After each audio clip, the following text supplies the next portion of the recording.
ये अपने राजा रामचंद्र भगवान का स्वरूप उनके हृदय से खींच लिए और उसके स्थान में 4 भुजा वाला स्वरूप प्रकट कर दिए। जहाँ 4 हाथ वाला स्वरूप प्रकट किए, सुतीक्षण जी तो राजा रामचंद्र भगवान के भक्त, 2 हाथ वाले भगवान के भक्त हैं।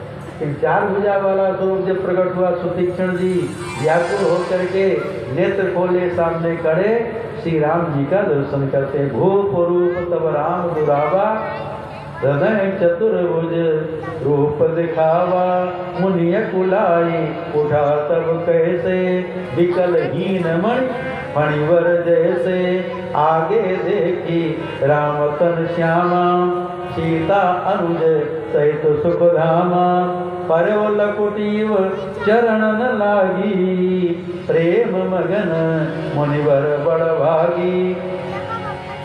उसी प्रकार भगवान श्री कृष्ण को भी जब विलम्ब हुआ, वो भी ध्रुव जी के हृदय से अपने स्वरूप को खींच लिए।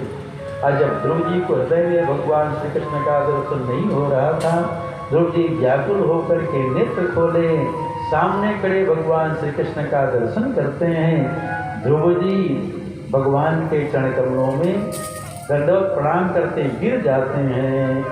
इतना उनको आनंद हुआ ध्रुव जी को भगवान का दर्शन करने से, और मानव ध्रुव जी अपने नेत्रों की प्याले से भगवान की छवि अमृत को पी रहे हैं। तद्दर्शनेना गत साध्वसाचिता, तवंदतान्यम विनमय्य दंडवत, दृग्धां प्रपश्यन् प्रतिबन्धिवार्भटु, यवन निवासेन भुजे निवास। भगवान श्री कृष्ण भी ध्रुव जी की ओर बड़े प्रेम से देख रहे हैं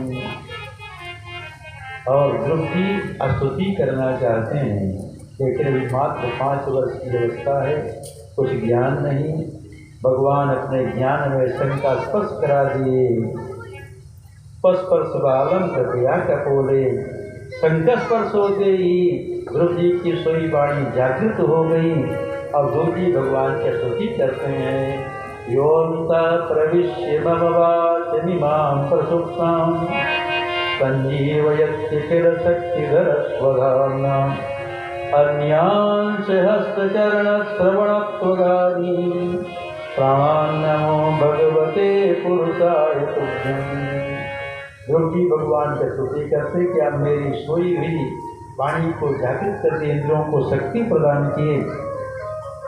भगवान ध्रुव जी से कहते, देखो ध्रुव, तुम जाओ अपने नगर में, वहाँ राज्य करो 36,000 वर्ष तक। इसके बाद तुमको ऐसा पद मिलेगा जो पद आज तक किसी को नहीं मिला है। ध्रुव जी बड़े दुखी होते हैं कि भगवान का दर्शन प्राप्त करने के बाद भी हमको राज्य करने के जंगल जाना पड़ रहा है।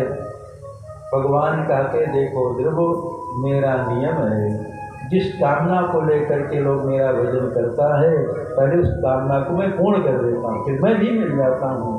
कि तुम जब चले थे, तुम्हारी इच्छा थी मैं पिता की राजगद्दी में बैठूं, से राज्य करो।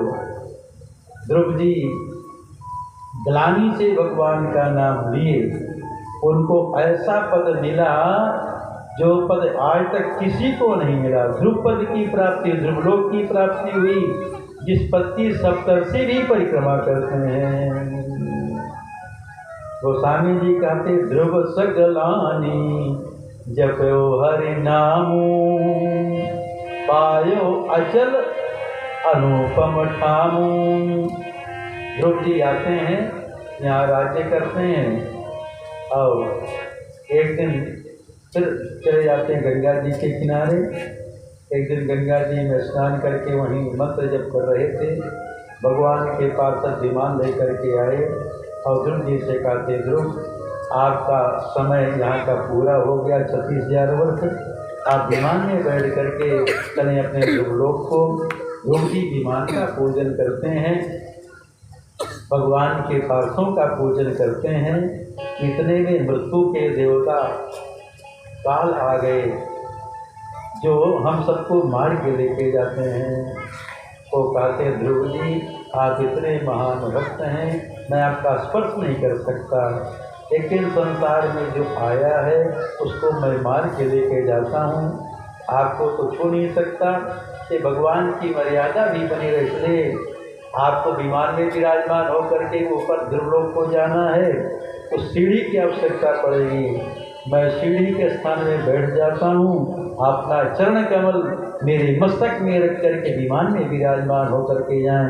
ध्रुव जैसे महान भगवान के करीबी भक्त हुए जो मृत्यु देवता के मस्तक अपना चरण रख करके विमान में बैठकर भगवान के धाम को गए। मृत्योर्मोदिनी पदम दत्वा आरोहाद्भुतम गृहम। ध्रुव जी जब जाने लगे विमान में विराजमान होकर के उनको याद आया, मुझको जो ये पद मिला है माँ की कृपा से मिला है, मैं अपनी माँ को छोड़ करके जा रहा हूँ। बार बार ध्रुव जी पीछे मुड़ मुड़ करके देखने लगे। भगवान के पास सब समझ गए, भगवान के पास सबका ध्रुव आप पीछे मत देखें, आगे देखें, आपकी माँ का विमान आगे आगे जा रहा है। क्योंकि जिस वंश में आप जैसा कोई भगवान का भक्त हो जाता है उनकी माता पिता का उद्धार पहले हो जाता है। ध्रुव जी देखे उनकी माँ का विमान आगे आगे जा रहा था। ध्रुव जी के वंश में देव नाम का राजा हुआ जो नास्तिक था, तो भगवान को नहीं मानता। ऋषि लोग उसको समझाए, तो कहता अब